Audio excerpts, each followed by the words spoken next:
Okay, I'm here at Culver's, and this is my first time doing a curbside pickup. So they're going to come out of that little door over there and bring us this brand new Wally's fish sandwich. Why don't fish like basketball? They're afraid of the net. Okay, so what do others think of this Wally fish sandwich? Is it Walleye or Wally? I don't even know. All right, anyway. All right, the Wally quality. It's actually Northwoods Wally, mild, flaky, and high end. But it's seasonal. It's a seasonal ghost. Here for Lent, gone for Easter. The batter, hand battered and cooked to order, so actually crispy. We'll see about that. But if they over batter it, you eat more schmutz than fish. The bun. The hoagie roll is buttered and toasted to perfection. But here they come. All right, cool. It's a carb-heavy pillow that can drown out the delicate flavor. Sunny? Yes. Here you go. Thank you very much. Sir, yeah? Take care. All right, who goes on the passenger side when they're delivering something to you? All right, anyway, we got the portion size.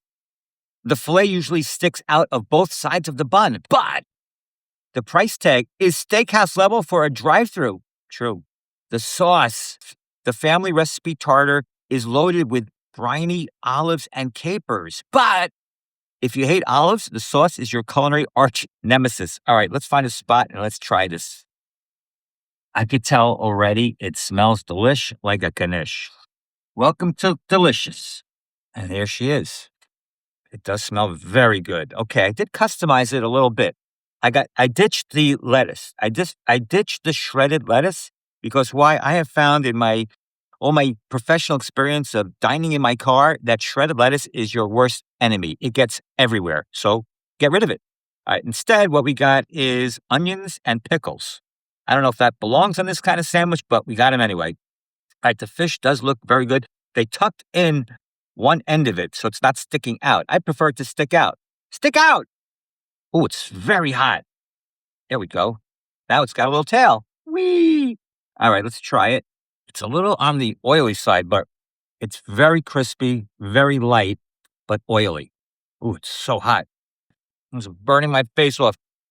Anyway, that's the ultimate test. If you can just try the fish alone without any of the tartar sauce, the onions, whatever, and if the fish is good just alone, then it's good, and it's very good. All right, you gotta love their buns too. They butter it, they toast it. I mean, they're giving you the whole enchilada as a fish. Anyway, all right, let's take a bite of this whole delight. This fish just swam out of the fryer. It is fresh and hot, super hot. Look how flaky it is. That is one flaky fish. Look, I added a couple pickles. Don't be mad at me. I don't see the capers that they're talking about. Maybe if you look really hard, but I'm too hungry to look hard. Huh. Let's look at some of the pros and cons of the ingredients. You got Canadian Wally. Hello, Wally. Wild caught and tender with a non-fishy finish. That's true. But supply is limited, which is why it costs more than your first cart. It is expensive. It's about $10 for a fish sandwich at a drive-thru. Are they kidding me? But that's what it is. It's very good, though. Then you have the special tartar sauce. Features real pimentos and capers for sophisticated zing. But high-calorie schmutz, one serving is basically a side dish of fat. You got the hoagie roll. Durable enough to hold the massive filet without disintegrating, but can get soggy if the fish isn't drained properly. You gotta drain my fish? Now, Culver's also has another fish sandwich that they have on their menu almost year round, which is called their Canadian codfish, which is called their North Atlantic Cod. Okay, comparing the two, I don't know what the other one tastes like, but this one is very good. This one is about $10. The cod is about $8.50. So it's not that much more money, but it is more money. All right, so the walleye versus the cod. The walleye is freshwater fish caught in Canada, while the cod is saltwater from the icy North Atlantic. Here's a quick fun fact about tartar sauce. Where did tartar sauce even come from? Tartar sauce was originally served with steak tartare to help mask the taste of raw meat. Who eats raw meat? Their signature tartar sauce so much that they get it on the side, and they like to dip their sandwich into it. Now, you can get this as a dinner without the bun if you don't like the bun. Who doesn't like buns? Ask for an extra lemon. You can ask for lemon. You can ask for lemon wedges. The acidity cuts the grease perfectly. And the malt vinegar. They usually have packets behind the counter. Use them for the authentic Northwoods vibe.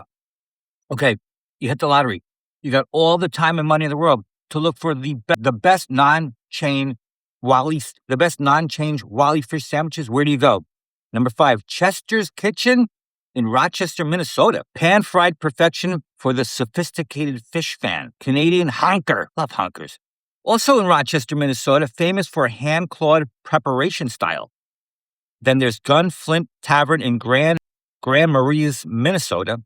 Fresh from the lake with a view to match. Number 2 is the Old Fashioned in Madison, Wisconsin, the gold standard of Wisconsin Super Club sandwiches. And number 1 is the Tavern on Grand, St. Paul, Minnesota. They serve more Walleys than anywhere else in the world. All right, this is a great fish sandwich. Would I get it again? Yes, I would. I wouldn't get the onions, though. The onions are so fresh that they're almost overpowering the sandwich. So I would pass on the onions, but the pickles were fine. The tartar sauce is great. The hoagie roll is great. The fish is great. All in all, this great sandwich, I'm going to give it 8.3 out of 10. It's a great sandwich. Let me know what you guys think in the comments below. Don't forget, hit that subscribe button right now because we still have tons more reviews to do, and we'll see you on the next Sunny Reviews. I hope you do have a sunny day. Later, Gators.